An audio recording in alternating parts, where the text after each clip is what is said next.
Ассаламу алейкум, менің YouTube каналыма қош келдіңіздер.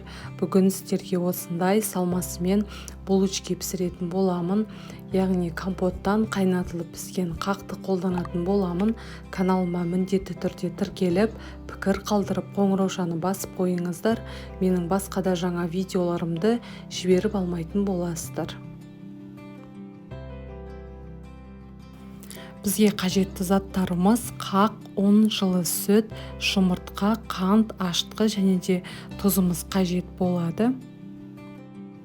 Ең алдымен жұмыртқамызды жарып, жылы сүтімізді құйып, ашытқы мен тұзымызды салып, барлығын жақсылап араластырып алатын боламыз. Яғни біздің жаңағы қосылған заттарымыздың барлығы жақсылап араласуы қажет. Ұнымызды біртіндеп салып, одан кейін кішкенелеп болғаннан кейін сұйық майымызды құйып, тағы да жұмсақ қамыр илеуге кірісетін боламыз. Қамырымызды өте жұмсақ қылып илейміз. Сол кезде булочкаларымыз өте жұмсақ, ерекше дәмді болып шығады. Бөлме температурасына бетін пищевая пленкамен көтерілгенше қойып қоямыз. Қағымды мен алдын ала, яғни мясорубкадан өткізіп алдым. Енді өз қалауларыңыз бойынша қант қосуларыңызға болады. Мен қантымды, яғни 3 ас қасық көлемінде, яғни өте тәтті қылмай, орташа тәтті қылып қостым. Барлығын жақсылап араластырып, дайындап қоятын боламыз. Міне біздің қамырымыз дайын болды. Енді ортасынан бөліп, әр бөліктерімізді бірдей етіп бөліп алатын боламыз. Яғни қолымызбен осылай домалақтап, жасауға ыңғайлы етіп, дайындап қоямыз. Одан кейін оқтаумен осылай домалақтап жайып, өте жұқа қылмаймыз.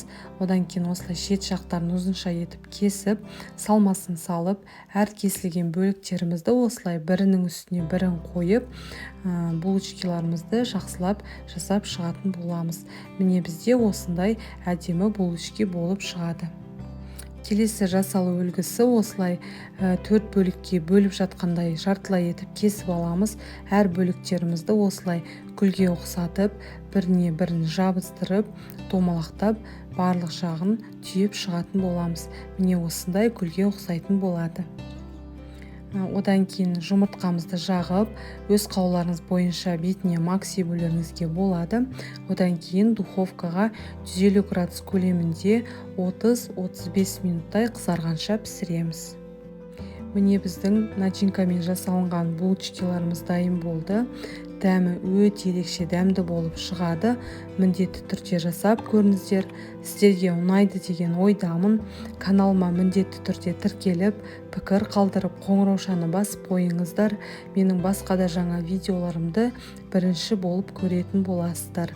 Міндетті түрде жасап көріңіздер. Барлықтарыңызға ас болсын.